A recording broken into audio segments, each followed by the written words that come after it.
안녕하십니까, 유현채입니다. 대통령 탄핵이라는 초유의 사태 속에 지난해 5월에 조기에 치러진 대선을 통해서 문재인 정부가 탄생했습니다. 이제 출범 1년을 맞고 있습니다. 촛불혁명으로 세워진 정부임을 내세우고 있는 문재인 정부에 대한 기대는 과연 무엇이었을까요? 제대로 된 나라를 만들고 국민을 받드는 국정을 운영하고 그래서 새로운 대한민국을 세워달라, 이런 염원이었을 것입니다. 과연 지난 1년 문재인 정부는 이 같은 국민 기대와 염원에 얼마나 부응했을까요? 모두가 행복한 나라는 지금 어디쯤에 와 있을까요? 오늘 학계와 언론계 전문가들을 모시고 문재인 정부 1년을 평가하고 집권 2년 차를 전망해 보겠습니다. 명지대 김영준 교수, 숙명여대 신세든 교수, 그리고 문화일보 허민정치 선임기자, 조선일보의 홍영림 여론조사 전문기자 네 분이 토론에 함께하겠습니다. 안녕하십니까? 네. 네.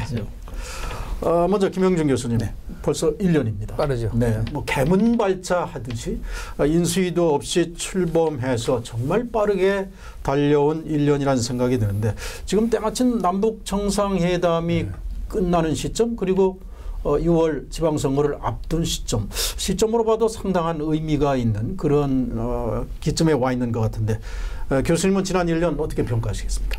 일단 이 정부는 두 가지 면에서 역대 정부와 차이가 있는 것 같습니다. 물론 이제 뭐 인수위 없이 출범했다는 것도 있지만 대통령 선거 때 41.4%를 득표를 했습니다요.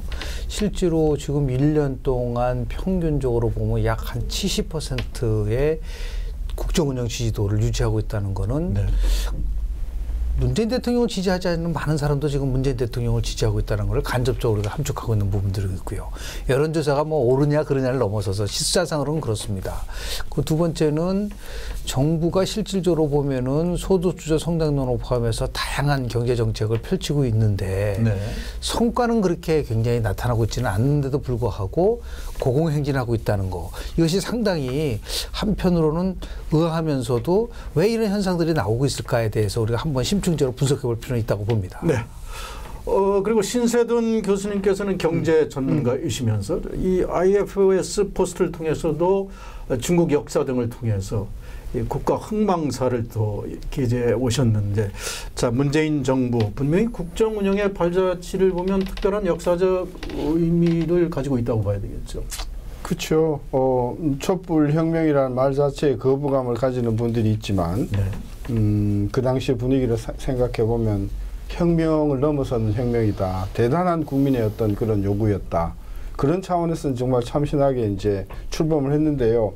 우리 뭐 앞으로 계속 이야기를 하겠지만, 아까 우리 김영준 교수님이 출범할 때 41% 정도 득표밖에 못했는데, 네. 70%, 80% 이 지지를 하는 것은, 그럼 그동안 문재인 정부가 이야기하는 국민이 주인인 정부, 또 더불어 잘 사는 경제, 뭐 내 삶을 책임지는 국가, 이런 관점에서 문재인 정부가 많은 성과를 냈는가? 전혀 아니거든요. 네. 전혀 뭐 성장이나 일자리 면에서 오히려 역대 정부보다 오히려 더 못함에도 불구하고 아직도 국민들이 상당한 지지를 보내주는 것은 아직도 기대 효과가 작용하고 있다. 아직도 성과는 나타나지 않았지만 이 문재인 정부에 대해서 많은 국민들이 아직도 기대를 걸고 있다. 저는 그런 관점에서 기대를 끌어오는 데는 성공을 했는데, 경제정책의 운영에 있어서는 일자리라든지 혁신이라든지 금융개혁이라든지 이런 면에서 너무 이념 편향되었다. 네. 그런 관점에서 조금 우리가 좀 깊이 또 의논을 해봐야 될 그런 이슈들이 많다고 생각합니다. 네. 자, 문화일보의 허민 기자, 네. 늘 날카로운 컬럼, 깊이 있는 분석으로 이 컬럼을 써오셨는데, 문재인 정부 하면 촛불혁명으로 탄생한 정부, 이걸 스스로 자임하고 있고, 네. 그래서 참여민주주의라든가 뭐 현장민주주의라든가 이런 성격으로 규정돼 왔습니다. 네. 과연 문재인 정부 1년 어떤 광장의 요구가 어느 정도 반영되고 실현되어 왔다고 봅니까? 네, 광장의 요구라고 하는 게 이제 결국은 이제 촛불의 요구일 텐데요. 네. 저는 이 촛불 정권, 문재인 대통령께서 기회 있을 때마다 촛불 정권이라는 말씀을 계속 해오셨고요. 또 촛불의 요구를 받아라는 말씀 많이 하셨는데, 저는 이 촛불 정권의 요구가, 광장의 요구가 두 가지가 있다고 봅니다. 하나는 적폐청산, 두 번째는 통합.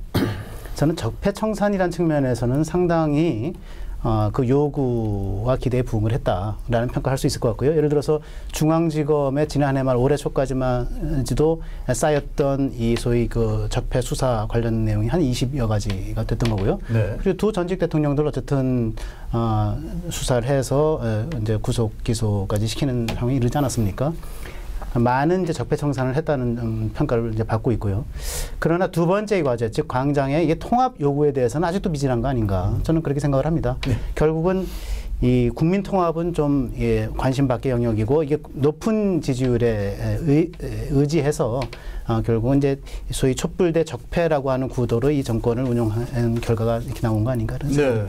자, 문재인 정부를 평가하는 실체적인 지표, 가장 우리가 알 수 있는 것이 여론조사를 통한 지지율일 텐데, 황영민 기자, 지금 집권 1년 차로 보면 역대 어느 정권보다도 이 시점에서 아주 견고한 그런 지지율을 유지하고 있는데, 이런 여론 흐름의 이유, 배경을 어떻게 분석해야 됩니까? 예, 지금 집권 1년 차가 다가오고 있는데 그 문재인 대통령 지지율은 70% 안팎을 기록하고 있죠. 네. 그 역대 정부의 1년 차와 비교했을 때 70%가 넘어갔던 적은 이번이 처음입니다. 네. 네, 그 높았던 대통령이 김대중 대통령, 박근혜 대통령 이 시점에서도 한 55%에서 60% 정도도 상당히 높았다라고 그 당시 평가를 했는데 지금은 그보다 더 높은 수치를 기록을 하고 있고요. 그 배경으로서는 아무래도 1년 전에 이 촛불 정국이 많이 영향을 미쳤다라고 볼 수 있죠. 사상 초유의 탄핵 이후에 이제 벌어졌던 대선에서 집권했던 정부이기 때문에 그 정부에 대한 아까도 잠깐 얘기 나왔지만 기대감이 아직도 여전히 남아있다라고 볼 수 있고요. 그리고 문재인 대통령의 개인적인 그 리더십과 관련된 이미지가 또 여전히 영향을 미치고 있지 않느냐. 그 리더십과 관련해서는 사실 문재인 대통령이 특별히 잘했다라고 하는 측면도 물론 평가를 받을 수 있겠지만 네. 이전 대통령과의 비교했을 때 기저효과도 분명히 또 있지 않느냐라고 하는 평가가 있을 수 있고요. 네. 그 기저효과라면 주로 이제 소통과 공감 능력을 그렇죠.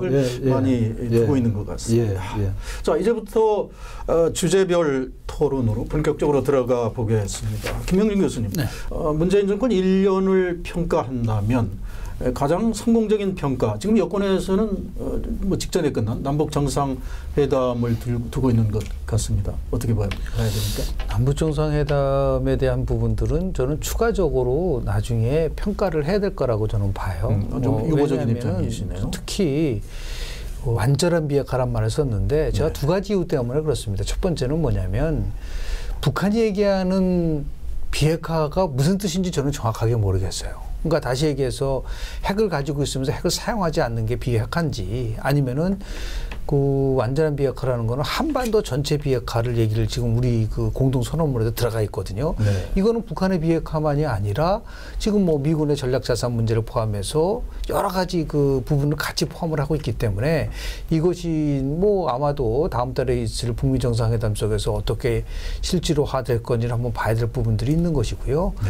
그리고 그동안 우리가 정상회담을 안 했던 건 아니지 않습니까? 1차, 2차 때 정상회담이 있었는데 제가 관심 있게 봤었던 부분은 제가 또 그거를 또 여러 지적을 그 전에 많이 했었었는데 이번 공동선언문에 분명히 이전에 1차, 2차 때 합의문을 이행하는 것을 분명히 포함시킬 것이다.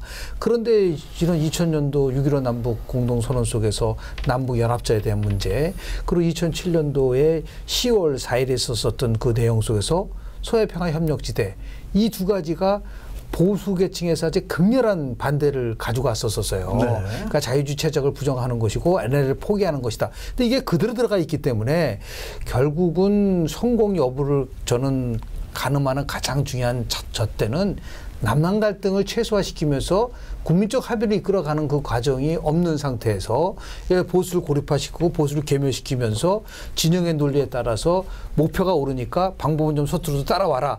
이런 식으로 접근했을 때는 나중에 저는 이제 평가가 달라질 수도 있다. 지금이야 굉장히 나름대로 성공적이라는 그러한 네. 대체적인 그러한 평가도 있지만은 저는 좀 더 두고 봐야 될 거라고 봅니다. 지금 교수님께서 지적하신 대로 완전한 비핵화, 명문화되었다고는 하지만 과연 이것이 실현될 수 있나? 이것을 놓고 특히 제1야당 자유한국당에서는 가장 비판적인 입장을 내놓고 있습니다만, 그런데 지금 다음에 북미 회담의 카운터파트죠.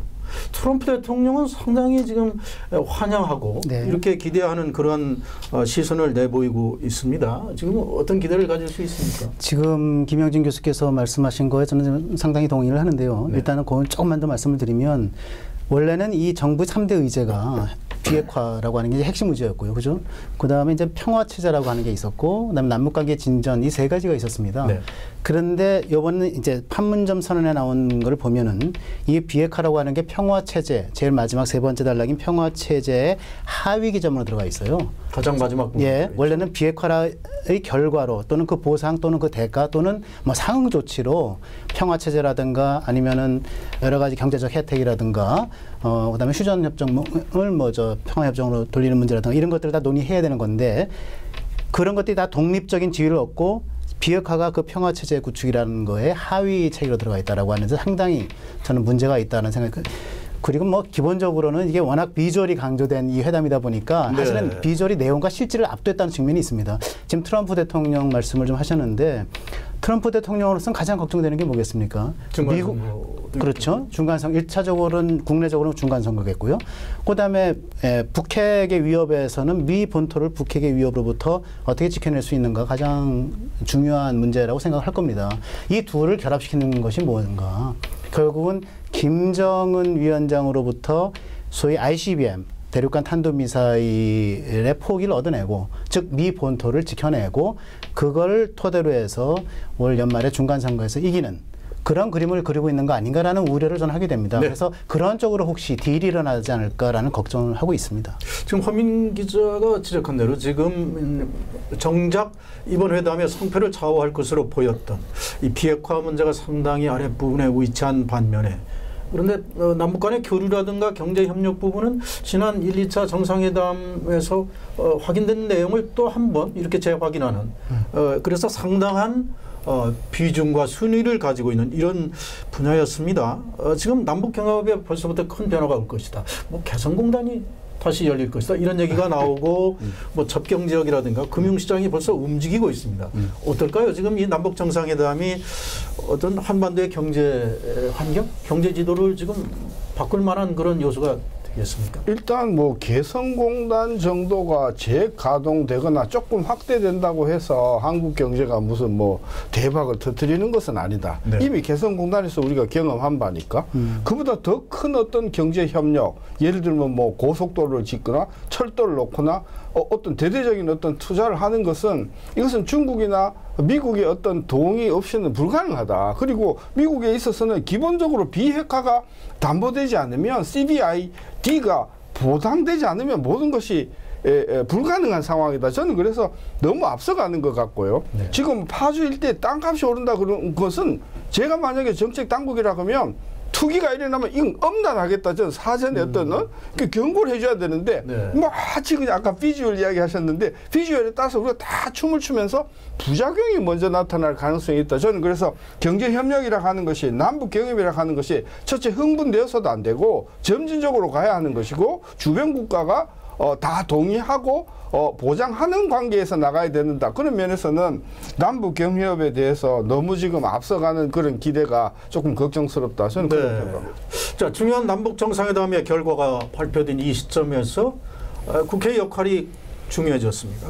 그리고 초당적 협력, 그 다음에 이 국민 여론을 결집하는 이런 역할 또한 선제적으로 국회가 할 일인데, 지금 국회가 뭐 손을 놓고 있는 것 같습니다. 이걸 홍영민 기자, 자유한국당이 지금 뭐 어깃장을 놓고 있는 것으로 봐야 됩니까? 아니면 여권이나 집권 세력의 어떤 설득이라든가 이런 작업이 부족하다고 봐야 됩니까? 뭐 여야의 대립의 이유로서는 뭐 여야 양쪽에 다 이제 규칙 사유가 있겠죠. 네. 예. 근데 이제 야당 입장에서는 뭐 이번 정상회담을 보면서 방금 여러 가지 얘기가 나온 것처럼 비핵화 문제라든지 남북 경협 문제라든지 그런 부분에 대해서 좀 더 구체적이고 확실하고 또 이 가능한 해결 방안으로서 이제 갈 수 있는 그런 지적은 야당으로서는 그건 의무죠, 사실은 의무고 그런 부분에 대해서 이제 지적을 하는 게 야당으로서는 또 존재감을 보여줄 수 있는 그런 기회일 수도 있는 거고요.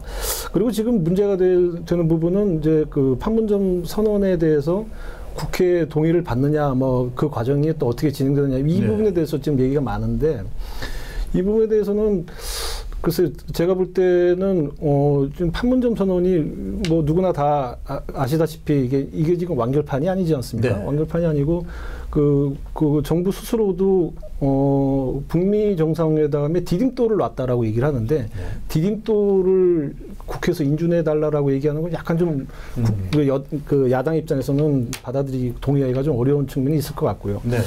그리고 무엇보다도 이 지금 드루킹 특검 댓글 조작 사건과 관련된 특검에 대해서 이제 야당이 사실 지난주 목요일 금요일 사이에 잠시 정쟁을 중단한 측면도 있어요. 네. 그래서 이제 그 부분에 대해서는 또 야당도 성의를 최대한 보였는데 문제는 이번에 판문점 정상회담에서 보듯이 자유한국당 그 지도부는 초대를 하지 않았죠. 네. 초대를 하지 않았다는 측면에서 과연 그 여권이 얼마만큼의 이제 국정 파트너로서 야당을 생각을 하고 있는지에 대한 논란은 또 계속 벌어질 수 있다라고 지금 보여집니다. 홍 기자님 말씀하신 거 좀 첨언을 하면요.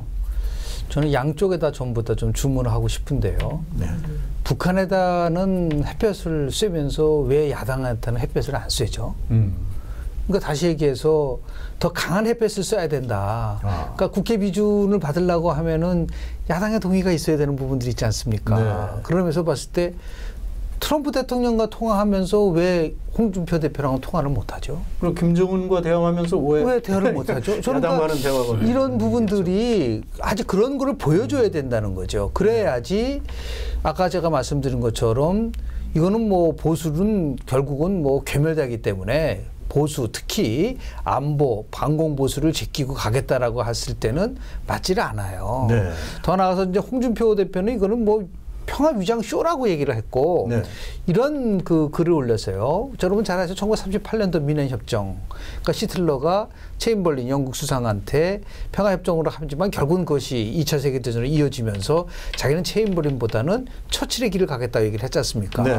저는 그거보다는 빌리 브란트의 동방 정책을 나름대로 끝까지 끌고 간 콜 수상이 통일을 결국은 완성시켰거든요. 그러니까 결국은 독일 통일의 기초는 3인당이 났지만 그 완성은 결국 보수당이 했다. 그러니까 오히려 처칠보다는 콜 수상의 길을 가야 되는 것은 아닌가. 더 나가서 대통령한테 홍준표 대표도 왜 전화를 못합니까? 예를 들어서 충분히 뭐 노력했다는 것에 대해서 인정을 한다. 그러나 예를 들어서 비핵화 문제가 그래서 구체적인 부분에 대해서는 많은 국민들이 좀 우려를 하고 있으니까 이거는 심도 있게 토론하자. 이렇게 전개를 해야지만이 국민들이 봤을 때 남남 갈등이 심화되는 상태에서 한반도에 과연 평화가 올 수 있을 것인가에 대해서는 저는 굉장히 회의적입니다. 네, 지금 뭐 여권의 설득이 더욱더 필요하다 이런 입장을 견지해 주셨는데요. 홍 기자, 지금 홍준표 대표의 이런 시각, 말씀하신 대로 정상회담을 화려한 정치쇼다. 이렇게 극단적인 반응으로 나오는 거에 대한 비판도 상당히 제기되고 있어요. 그런데 지금 보수 야당으로서는 또 홍준표 대표로서는 그렇게밖에 갈 수 없는 어떤 불가피성도 있다고 봅니까? 사실은 선거를 앞둔 직전이어서 말이죠. 선거를 앞두고 정상적인 흐름으로 본다면 여당과 야당의 이제 정상적인 흐름으로 본다면 특히 이제 지방선거처럼 이제 그 전국적인 규모의 큰 선거를 놓고 이제 그 여야가 대립을 할 경우에 사실 중도층을 놓고 싸우는 게 정상이거든요. 사실은. 근데 중도층을 놓고 싸우기 위해서는 지금 홍준표 대표처럼 지금 사실은 약간 극단적인 그 표현을 많이 쓰고 계시죠. 이제 그거보다는 좀 더 그 유화된 그 표현을 쓰면서 일정 부분 또 이제 인정해 줄 부분은 인정하고 또 이제 앞으로 잘 되기 위해서 어떤 식으로 야당이 도와주겠다라는 그런 대승적인 견지로 얘기를 하는 게 오히려 중도층을 그 선점하는데 유리하다라고 하는 것은 그 지난 과거 선거에서의 전략으로 이제 우리가 알고 있었는데 지금의 자유한국당은 약간 그 기존의 전통적인 전략에서 벗어나 있는 건 맞습니다. 근데 지금 보면 아무래도 이제 그 바른미래당과의 또 경쟁, 또 이제 그 3당 구조, 또 이제 야권의 이제 나중에 그 최후 마지막에 단일화가 될지 안 될지 이제 좀 더 지켜봐야겠지만 그런 부분에서 일단은 이제 새 무리를 하기 위해서 또 새 과시를 하기 위해서 약간 그런 전략을 쓰고 있지 않냐라는 생각이 듭니다. 그런데 지금 정상회담도 그렇고 드루킹 사건도 그렇고 과연 이 선거의 유불리로만 따질 수 있는 문제인가 이런 시각인데 특히 신사동 교수님 드루킹 사건 하면 촛불혁명으로 탄생한 정부 상당히 도덕성을 앞세운 문재인 정부 그리고 문재인 대통령의 가장 측근이라는 김경수 의원이 관련된 사건 이런 점에서 보면 그 어떤 본질을 제대로 보는 중대한 의미도 있을 것 같습니다. 이번 드루킹 사건. 항상 대통령 취임사가 그 대통령으로서 5년을 어떻게 진심 어리게 이끌어 나겠다라는 어떤 청사진일 텐데 네. 거기에 문재인 대통령께서 하신 새로운 대한민국이라고 하는 이 7글자가 전 항상 제 머리에 남아 있는데요. 이렇게 되묻고 싶어요. 드루킹 사건이 이게 새로운 대한민국에 걸맞는 사건인가? 김기식 사건이 새로운 대한민국에 걸맞는 사건인가? 정말 잘못했다고 인정하는 정부인가 이게? 과거 정부의 잘못에 대해서는 아주 걸핏하면 잘못을 인정을 하면서도 이 정부가 들어와서 인사 문제라든지 이런 부분에 대해서는 전혀 지금 인정을 하지 않는다. 저는 그런 차원에서 국민 눈높이에 전혀 맞지 않는다. 저는 문재인 대통령께서 지금이라도 취임사의 정신으로 돌아가셔서 이 문제를 보면 무엇이 잘못했고 무엇이 잘못되지 않았다 하는 것을 전 금방 알 수 있다. 네. 저는 취임사 정신으로 돌아가시라고 권유하고 싶습니다. 드루킹 사건이 정말 이 촛불혁명으로 탄생한 정부에 걸맞는 것인가를 지금 반문하셨는데 그런 점에서 걸맞는가를 규명하기 위해서 반드시 특검이 불가피하다. 이것이 지금 야권의 입장인 것 같아요. 그런데 지금 여권에서는 이거 대선에 불복하는 거냐 이런 명분까지 내세우면서 특검에 반대하고 있는데 어떨까요? 이 특검의 당위성이라든가 특검의 가능성을 어떻게 내다볼 수 있습니까? 네, 저는 이 문재인 정부가 초두에 말씀드렸지만 이 촛불의 명령 또는 광장의 명령으로 태어난 도덕 정권이라고 하는 그러한 말하자면 이제 별칭을 얻은 정부인데 이 도덕 정권의 비도덕성을 가장 잘 드러낸 사건이 드루킹 사건이다. 그렇게 봅니다. 그래서 사실은 촛불의 명령이라면서 어깨 힘이 이제 빠지지 않은 채 국회와의 협치도 사실 좀 게을리했던 측면들이 있었던 거고요.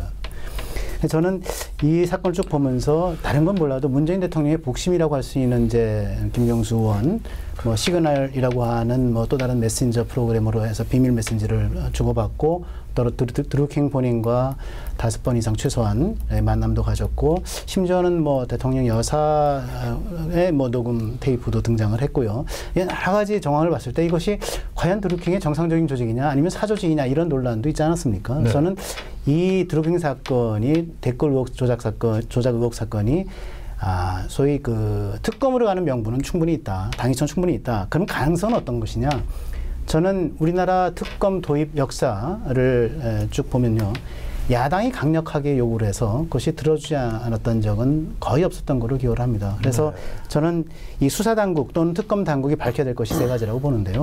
하나는 이 드루킹 일당의 불법적인 활동, 그리고 권력이 과연 이 사건을 알고 있었는지 또는 개입을 했는지, 그리고 이 소위 제 추산으로 한 100억 정도가 나오는데요. 계산을 좀 해봤습니다.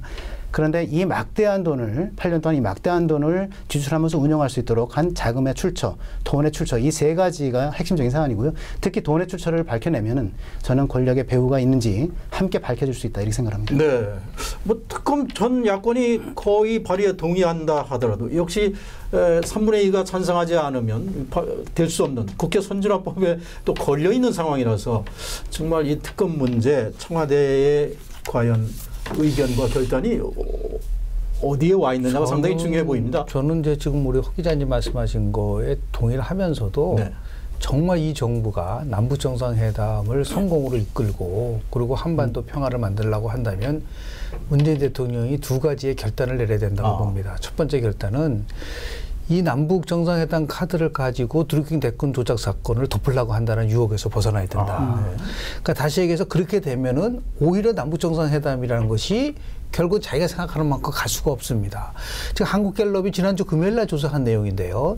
특검에 대해서 도입에 대해서 어떻게 생각하느냐. 55%가 찬성을 하고 있습니다. 네. 그리고 반대를 한다는 비율은 한 26%인가요? 20%. 중요한 건 제가 한번 다시 보니까 20대, 30대에서 특검 도입해야 된다는 비율이 굉장히 높게 나옵니다. 오히려 이 말은 무슨 말이냐면은 대통령이 국민과 소통하는 대통령이 되겠다라고 취임사의 정신으로 신 교수님이 돌아가시라는 맥락과 거의 같아요. 네. 그런 의미에서 봤을 때 저는 특검 문제와 관련돼서 용단을 내려야 된다. 특검 수용을 밝혀야 되고 네. 남북정상회담 카드는 정부에서 카드로 가고 그것을 가지고 무엇인가를 자꾸만 국면을 전환시키려고 하는 거로 쓰는 순간 그 순수성이 깨지는 순간 오히려 남북정상회담을 스스로가 네. 그냥 발목을 잡는 그런 우를 범할 수가 있기 때문에 이제는 뭐 오늘도 보면은 중요한 뭐 국회 비준과 관련된 문제를 수석 비서관 회의에서 얘기를 했는데요. 대통령께서 저는 그것도 잘못된 거라고 봅니다. 빨리 여당 지도부와 회담을 해서 이 문제에 야당의 협조를 구하라고 하는 국회를 존중하겠다라고 하는 이러한 모습을 보여줘야지 자꾸만 네. 청와대 수석 꼭 과거에 뭐 박근혜 전 대통령도 비슷한 그런 모습을 보였지 않습니까? 알겠습니다. 이런 모습에서 좀 변화가 있어야 될 거라고 봅니다. 자, 드루킹 사건과 함께 문재인 정부 1년을 마감하는 시점에서 또 가장 상징적인 사건이 바로 김기식 금감위원장 낙마 사태가 아닌가 싶습니다. 집권 1년을 마무리하는 마지막 인사까지도 실패로 나타났다. 그리고 이 정부의 핵심 축을 구성하고 있는 어떤 참여연대의 도덕성까지 또 이것이 8번째 낙마라고 하는데 정말 이 새 정부의 인사 시스템의 문제 등 다양한 문제 제기를 한 이런 사건이었습니다. 홍 기자는 어떨까요? 이런 인사 문제가 그러면서도 일회성으로 지금 지나가는 거 아니냐 이런 우려가 나오고 있는데.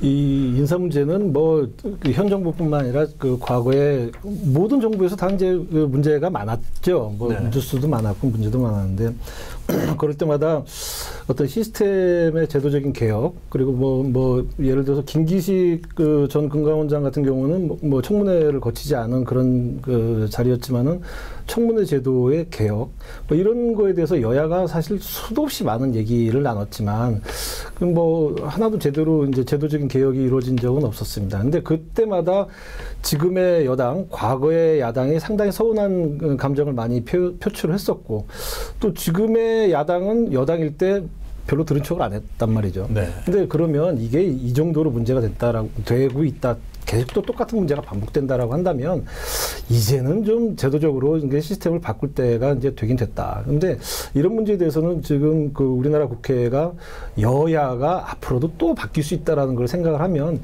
역지사지 입장에서 이 문제는 풀어나가야 되지 않느냐 네. 그렇게 생각을 합니다. 자, 이제는 이 경제 쪽을 들여다 보겠습니다. 문재인 정부 1년 동안에 가장 큰 변화라면 어쩌면 바로 상당히 급격한 정책 전환이 이루어졌던 경제 쪽이 아닐까 싶습니다. 소득주도 성장 그리고 사람 중심의 경제가 그 뼈대를 이루고 있는데 신세등 교수님 경제 전문가로서 이른바 이 제이노믹스 1년 어떤 성적표를 줄 수가 있습니까? 일단 뭐 적어도 경제 차원에서 많은 미사일 요구가 있었죠. 예를 들면 뭐 더불어 잘 사는 경제, 활력이 넘치는 경제, 뭐 서민을 중산층을 위한. 근데 한마디로 집약을 하면 일자리였거든요. 근데 그 일자리가 역대 어떤 정부보다도 지금 오히려 실적이 더 나쁘다. 그래서 뭐 지난 3월인가요? 일자리는 뭐 10만, 11만 수준인데 이런 적이 없었어요. 그런 면에서 모든 것이 이런 폐지활 한마디로 하면 일자리가 실패하고 있다. 저는 그 사실이 그동안의 소득주도 사람 중심 경제 또 제이노믹스 일자리 경제가 한마디로 일자리 성과에서 잘 평가되고 있다. 역대 정부를 비교해 봤을 때 성적이 가장 좋지 않다. 네. 그렇게 평가. 자, 말씀하신 대로 일자리 문재인 정부의 가장 핵심적인 정책이었고 일자리위원회를 청와대 만든 것 그것이 정책 1호였고 매일매일 상황판을 만들어서 점검하겠다. 그런데 지금 지적하신 대로 역대 실업률 최대치 자 이런 역설적인 현상이 일어난 근본 원인이 어디에 있을까요, 교수님? 정부는 정책을 만들 때요, 입안하고 결정하는 것도 중요하지만은 그 정책 효과에 대한 굉장히 나름대로의 분석이 있어야 되는데요. 네.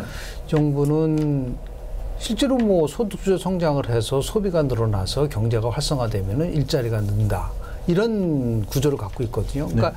선분배 후성장의 구조거든요. 과거 정부는 선성장 후분배였다고 한다고 하면요. 그런데 문제는 뭐냐면 이런 것이 내포되어 있는 것 같아요. 일자리는 기업이 만드는 게 아니다. 일자리는 정부가 만든다라는 생각을 갖고 있다는 거죠. 네. 그러니까 이것이 결국은 다른 나라에서도 성공을 했으면은 그것을 우리가 새로운 모델이라고 볼 수가 있는데 다 실패를 했거든요. 그리고 더 나아가서 최저임금제라든지 또는 뭐 비정규직의 정규직화 그리고 근로시간 단축 같은 경우 그거 진짜 실질적으로 성과를 내서 가장 핵심적인 일자리가 만들어진다고 한다면 그것을 왜 비판을 할 수가 있나요? 그러니까 네. 중요한 것은 자신들이 추구하는 정책이 효과가 나지 않았을 때 빨리 그 부분을 다시 평가를 해서 고칠 수 있고 새로운 거로 가져갈 수 있는 부분들이 있어야 되는데 역대 정부나 그 현재 정부나 또 비슷한 또 유혹에 빠질까 봐 걱정이 되는데 네. 그럼 새로운 것들을 만들어냅니다. 배란간 뭐 예를 들어서 경제민주화 하다가 창조경제 하다가 통일은 대박하다가 뭐 경제 3개년 혁신 개발하다가 뭐 규제 개혁하고 이런 식으로 자꾸만 어젠다를 바꿔나가는 그런 우를 과거에는 범했는데 네. 지금도 이제 혹시 그런 식으로 전개되지 않을까라고 하는 그러한 나름대로의 이런 그 우려가 좀 있습니다. 신 교수님, 지금 올해도 연 3% 경제 성장률을 예측한다는데 지금 네. 뭐 글로벌 기준으로 봐도 그렇게 나쁘지는 않은 것 같은데 네. 그런데도 왜 이렇게 고용 없는 성장은 계속되는 것이고 네. 뭐 혁신 성장이라든가 어떤 출구나 해법 다른 대안은 있을 수 있습니다. 일단 작년에 성장률이 3% 조금 넘게 나온 결정적인 이유가요. 3분기에 있었던 소위 반도체 특수로 인한 투자 효과 때문에 네. 아주 비정상적으로 설비 투자가 많이 됐기 때문에 그래요. 네. 그걸 빼고 보면 성장이 아주 안 좋고요. 따라서 금년에도 반도체 호황이 작년 이상 가는 호황이 오지 않는다면 금년의 성장률은 3%는커녕 지금 2.8%대로 지금 가고 있는데 네. 2.8%도 이게 계속해서 추락하는 2.8%이기 때문에 저는 2분기, 3분기 성장이 나오면 성장은 조금 더 절망적일 수가 있다. 전 정부는 그런 부분에 대해서 선제적으로 좀 처방을 해야 되는데 네. 지금 좀 걱정됩니다. 자, 남북 정상회담을 포함해서 여러 가지 문재인 정부 1년의 평가를 상당히 비판적인 입장에서 지금까지 정리해 봤는데, 자, 지방선거가 바로 목전에 있습니다. 집권 1년 차에 치러지는 이 지방선거, 결국 문재인 정부 1년의 중간 평가 또 심판의 성격을 피하기는 어려워 보입니다. 그동안 지방선거는 집권당의 무덤이다, 뭐 이런 얘기도 나왔었는데, 허민 기자 어떨까요? 네. 이번 선거도 이 같은 양상으로 갈 것 같습니까? 네. 뭐 일각에서는 뭐 그렇지 않을 거다라는 네. 양론이 있죠. 전망도 양론이 있는데요. 네. 그 선거라고 하는 것은 뭐 잘 아시겠지만 늘 예측하기 어려운 겁니다. 네. 더군다나 지금 뭐 43일 아직도 40일 그렇습니다. 이상 남은 선거인데요. 그 저는 이게 두 가지의 요인이 있다고 봅니다. 하나는 국내 변수 요인, 또 하나는 이제 외교안보 변수, 두 가지 요인이 있는데 이 두 가지 요인이 저는 기란 관계를 이루고 있다. 지금 우리나라 지방선거를 앞두고 국내 변수는 지금 말씀해 오신 것처럼 드루킹 사건을 포함한 여러 가지 국내 정치적으로 여권에 별로 유리하지 않은 정황들, 사건들, 이것들 때문에 상당히 여권으로 기울어져 있던 운동장이 이븐 그라운드까지, 평평한 운동장까지는 아니더라도 나름대로 기울기가 좀 조정돼 가는 상황이라고 저는 보고 있고요. 네. 그런데 그것이 이제 외교안보 변수인 소위 남북 정상회담이라고 하는 것이 덮어준 거죠, 지금. 네. 그럼 외교안보 변수라고 하는 것이 언제까지 갈 거냐? 전 여기에 대해서는 이렇게 말씀드리고 싶은데요. 지난 2000년도 16대 총선이었습니다. 그 4.13 총선을 사흘 앞두고 6월 남북 정상회담이 발표가 됩니다. 그래서 그때 집권 민주당이 대승을 할 거다라는 예측이 있었는데 결과로는 대승하지 않고 오히려 패배를 했죠. 네. 외교안보 변수가 선거에 미치는 영향은 사실은 생각보다 미미합니다. 이 두 가지의 즉 국내 변수와 외교안보 변수의 기라운 관계 속에서 이 지방선거의 향배가 나는 상당 부분 점수 줄 수 있다 보고요. 네. 거기서 중요한 건 이제 PK 선거 역시 여든 야든 PK가 제일 중요하다고 하죠. 근데 PK의 선거의 핵심적인 인물이 김경수 경남지사 후보자인데요.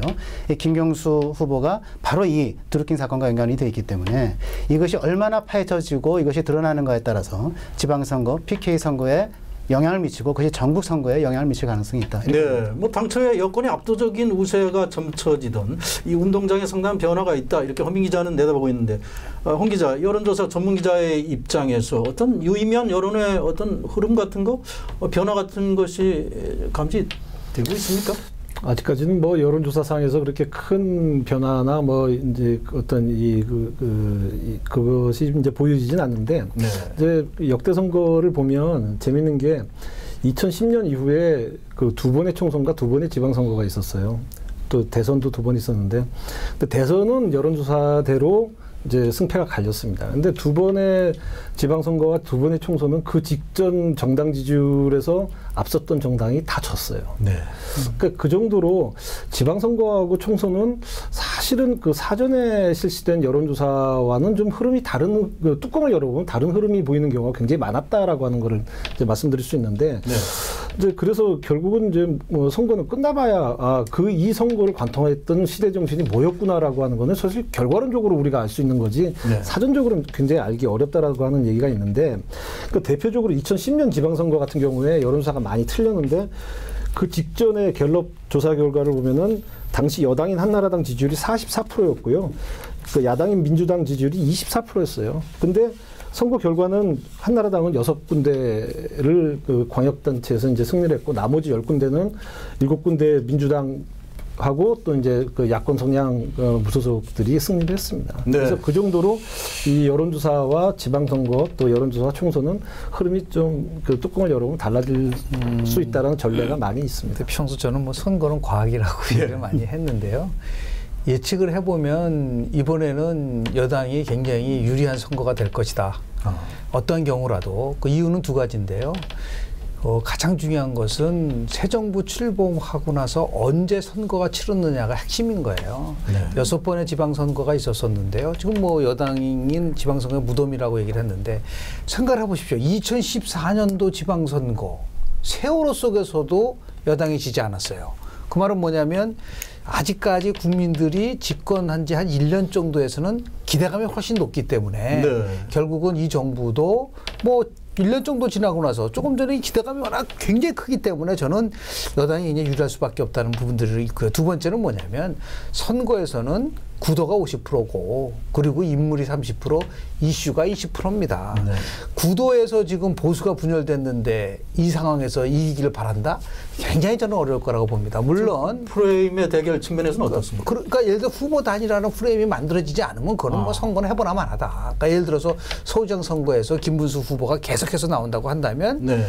최소한도 김문수 후보는 15% 득표를 합니다. 왜냐하면 보수가 갖고 있는 기본적 표가 있기 때문에. 다만 경남 같은 데는 이게 이제 양자 구도로 가면은 거기는 몰라요. 네. 구도기 때문에. 그런데 마찬가지로 이런 상황 속에서 현재 여당의 지지가 굉장히 높고 대통령 국정 지도가 높고 남북 정상회담 카드 문제가 있고 시점도 대통령 선거 끝난 지 한 1년밖에 안 되는 이 부분들, 보수가 분열됐기 때문에 저는 여당이 상당히 승리할 수 있는 여건이 조성되어 있다라고 저는 봅니다. 지금 한국당에서 내세우는 이 캐치프레이즈 중에, 네. 뭐 나라를 통째로 넘겨주시겠습니까? 이런 얘기도 있고, 지난 1년은 문재인 정부가 사회주의로 전환하는 시간이었다. 이런 뭐 이른바 어떤 이념 프레임을 상당히 내세워서 보수층을 결집하려는 의도 같은 게 보이는데, 네. 이런 게 어느 정도 실제로 보면은 중도에 의해서 영향을 받는데요. 네. 이 중도가 한 나머지 20 내지 30%의 중도층이 지금 다 보고 있는 겁니다. 네. 그런데 문제는 뭐냐면 유권자들 입장에서 봤을 때 보수에게 표를 던질 수 있는 명분이 지금 이제 사회주의라든지, 네. 아니면은 나라를 통째로 지금 이거를 뭐 넘기려고 하냐 이런 식의 것은요. 그동안 샤이 부동층 중에서도 샤이 보수층을 결집하는 데 있어서는 영향을 미칠 수는 있을 것 같아요. 네. 그러나 중요한 거는 이 중도층을 가져올 때는 그 명분이 비록 약하다. 오히려 그거보다는 저는 경제를 통해서 이 경제가 당신의 삶에 영향을 미칠 수 있을 것이라고 하는 이런 부분들 내 주머니를 두텁게 해주지 못하고 있다는 부분 속에서 접근을 좀 해야 되는데 네. 너무 이게 이제 안보 이슈 쪽으로 흘러가는 이념적 이슈로 흘러가게 되면은 그 부분에 있어서는 저는 한계가 있을 수 있지 않을까라는 생각을 합니다. 경제 얘기를 말씀하셨는데 기왕에 신 교수님이 판단하기에 네. 이 민생이라든가 경제 뭐 결국은 이게 또 숨은 요소가 될 거라는 그런 판단도 있는데 이번 지방선거는 어느 정도 영향을 줄까요? 사실 뭐 민생 경제 문제를 대선이든 총선이든 슬로건으로 걸지 않았던 정부가 없고 네. 걸지 않았던 선거가 최근에 없습니다. 근데 잘 들여다보면요. 2013년 박근혜 정부 들어와 가지고 성장률이요. 3.3, 3.0, 2.9, 2.0, 3.0입니다. 네. 거의 차이 없습니다. 그러니까 국민들은 어떤 정부가 들어오더라도 경기가 정말 획기적으로 나아질 거라는 기대를 이미 접어버렸어요. 따라서 저는 민생이나 경제 문제가 말은 그렇게 모든 정치인들이 걸지만 과거에 박 정부도 그렇고 문재인 정부도 지금 하는 것을 봐서는 기대는 할지언정 저는 민생 경제가 저 선거에 중요한 저는 오히려 도덕성 문제가 저는 더 큰 문제가 된다. 아니 문재인 정부도 굉장히 깨끗한 것으로 봤는데 벌써 지금 인사에서 8번 지금 패했잖아요. 네. 틀렸으니까 그럼 박근혜 정부랑 뭐가 다르냐. 저는 이런 관점에서 말은 민생 경제라고 하지만 이 정부가 민생을 뭐 획기적으로 저는 개선시킬 수 있는 그런 능력도 없고 그런 관점에서 보면은 오히려 이번 선거는 도덕성 문제로 오히려 더 국민들이 표를 옮겨가지 않겠는가 저는 네. 그래서 지금 도덕성 문제를 얘기했는데 말씀하신 대로 지금 뭐 미투에서부터 드루킹에서부터 또 김기식 금감위원장 사태에서부터 네. 상당히 지금 한국당이라든가 야권에는 상당히 유리한 네. 이런 조건이 만들어졌는데 그런데 막상 이런 반사 효과를 네. 제1야당이 전혀 거두지 못하고 지금 정당 지지율로 봐도 요지부동으로 지금 여권 우세입니다. 자, 이와 관련해서 흔히 홍준표 리스크가 있는 것 아니냐. 어떤 선거 전략의 수장으로서 당대표로서 이 부분은 어떻게 봐야 됩니까? 네, 제가 홍준표 대표를 뭐 개인적으로 잘 아는 네. 기자로 이렇게 말씀드리기가 좀 죄송하긴 합니다만은 네. 홍준표 리스크가 있지요. 근데 홍준표 리스크가 이게 다는 아니라고 보고요. 기본적으로 이제 우리가 기저 효과라고 하는 원래 전 정권의 그것이 워낙 골이 깊기 때문에 지금 정권이 워낙 커 보이고 그렇기 때문에 그 야당이 더 작아 보이는 것이 이제 연결되어 있는 것이 하나 있고요. 네. 그다음에 사실 문재인 정부에 대해서 아주 전폭적인 지지를 보내지 않는 어정쩡한 지지를 보내고 있는 층이 좀 있는 것 같아요. 네. 근데 이분들이 이 지지를 철회해서 이 지지를 다른 곳으로 보낼 그럴 야당이 없는 거죠. 그래서 저는 그 야당이라고 하는 게 결국은 지난 이제 이 박근혜 대통령 탄핵 그리고 이제 대통령 선거 패배 이후에 사실 탄핵과 패배에 대한 자기 반성문 보고서 제대로 된 보고서 하나도 제대로 못 쓰는 즉 반성이 없는 정당 그리고 이제 뭐 당연히 철학이 좀 부족한 정당 네. 그리고 지도력이 결여된 정당 그렇기 때문에 미래 비전과 전망을 제시하지 못하는 정당 이러한 소위 말하는 이제 사무 정당의 속성이 결국은 이제 국민들의 또는 유권자들의 지지를 가져오지 못하게 하는 요인이 되는 거 아닌가. 그래서 그 결과 저는 김영준 교수님 아까 말씀하신 것처럼 저는 이번 지방선거에서 더 이상 특별한 변수가 없다면 저는 아마도 한국당이 뭐 요즘 잘 하는 시사말로 폭망할 가능성이 있다. 저도 네. 거기다가 네. 예, 한 표를 좀 거는 사람입니다. 자, 이제 뭐 지방선거마저 집권 여당이 완승을 거둔다면 자, 과연 집권 2기는 순항할 것인지 여기도 관심이 쏠리고 있습니다. 자, 홍 기자. 지금 집권 2년 차를 조심해야 된다. 집권 2년의 징크스, 집권 2년의 리스크를 흔히 얘기하고 있는데 이거는 워낙 그 문재인 정부의 대통령의 지지율이 높고 정당 지지율이 높은 데서 오는 어떤 자만을 경계하라 뭐 이런 얘기 같습니다. 지금 앞에서 살펴본 여러 가지 보면은 그런 조짐도 없지 않아 있습니다. 자, 집권 2개 과제 측면에서 어떤 방향으로 나가야 된다고 봅니까? 뭐 원래 뭐 저기 그 산이 높으면 골도 깊죠. 네. 지금 이제 그 1년차 지지율이 워낙 높다 보니까 거기서 이제 그 나타난 문제 중에 하나는 흔히 또 이제 지지율의 함정이라는 얘기를 많이 하는데 네. 지지율의 함정이라는 게 그 대통령 지지율 또 이제 여당 지지율 뭉뚱그려서 그 여권과 관련된 지지율이 높다 보니까 세부 정책에 대한 지지율마저 같이 높은 것으로 착각할 가능성이 있지 않느냐. 네. 근데 사실은 또 세부 정책으로 들어가 봐도 또 뭐 지지율이 높은 정책도 꽤 있습니다. 예를 들어서 뭐 일자리 정책이나 부동산 정책이나 뭐 이런 부분, 특히 이제 소득주도 성장 같은 그 정책도 여론조사로 물어보면 그 소득을 일단은 분배부터 하고 성장을 나중에 해준다라고 얘기했을 때 또 그걸 또 하기 싫다라고 하는 국민이 또 많지는 않죠. 네. 근데 사실은 그 세부적인 이 사안으로 들어갔을 때 이제 아까도 얘기 잠깐 나왔지만은 드루킹 특검 같은 문제, 또 김기식 전 금감원장의 인사 관련 문제, 뭐 이런 문제는 사실 여론조사에 따라서는 과반수가 그 현 정부에 대해서는 또 그 반론을 제기한 그 여론도 있었단 말이죠. 네. 그런 부분들을 현장의 목소리를 세세하게 듣지 않고 그 세부적인 정책마저도 큰 틀에서 여권 지지율과 같이 갈 거다라고 착각을 한다면은 그것이 이제 지지율의 함정에 빠질 수 있는 네. 그런 가능성이 있는데 그런 부분들은 이기 위해서는 좀 조심을 해야겠죠. 자, 이제 5월로 집권 2기를 맞으면서 이낙연 총리가 이 공직자들에게 이런 얘기를 했다고 합니다. 네. 자, 집권 1년은 연애고 집권 2년은 결혼이다. 뭐 이게 과연 어떤 의미일까? 좀 더 성숙해야 된다? 뭐 그런 의미로 받아들여지고요. 더 알찬 성과로 말해야 되고 더 무거운 책임과 맞서야 된다. 뭐 이런 얘기로도 들립니다. 자, 허 기자가 보기에 네. 집권 2기의 최우선 과제 어디에 두어야 될까요? 저는 그 말씀을 드릴 때 두 가지 축으로 설명을 좀 하고 싶습니다. 네. 일단은 뭐 여당을 먼저 말씀드리기 전에 야당을 간단하게 말씀을 드리면 아까 그런 분위기 연장선에서 이번 선거에서 만약에 한국당을 포함해서 야권이 지리멸렬하거나 또는 괴멸하거나 소기 목적을 달성하지 못하면 저는 당장 지도력 교체 또는 보수정치 재구성 또 보수의 재건이라는 기치를 갖고 원탁회의가 구성될 수 있다고 봅니다. 저는 그 흐름을 지금 보고 있고요. 그다음에 여권으로 치면 여권은 사실은 집권 1년 동안을 이 적폐청산으로 이끌어왔거든요. 그 네. 높은 지지율에 의지해서. 그런데 집권 2기, 즉 지방선거 이후조차도 적폐청산을 갖고 국정운영을 계속할 수는 없을 거다. 즉 국정운영의 성과를 갖고 얘기를 해야 될 거다. 국정운영의 성과는 뭐 어떻게 해야 될 거냐? 결국은 국회와의 협치를 필요로 하는 거죠. 왜냐하면 여소야대 정권이니까. 그럼 국회와의 협치를 필요로 하면은 결국은 야권과의 협력이 절실한데 그렇게 됐을 경우에 저는 현장에서 여러 정치인들이나 아니면 전문가들을 만나서 제가 종합해 본 결과는 문재인 대통령이 전격적인 연정을 전 제안할 가능성이 있다 이렇게 봅니다. 네.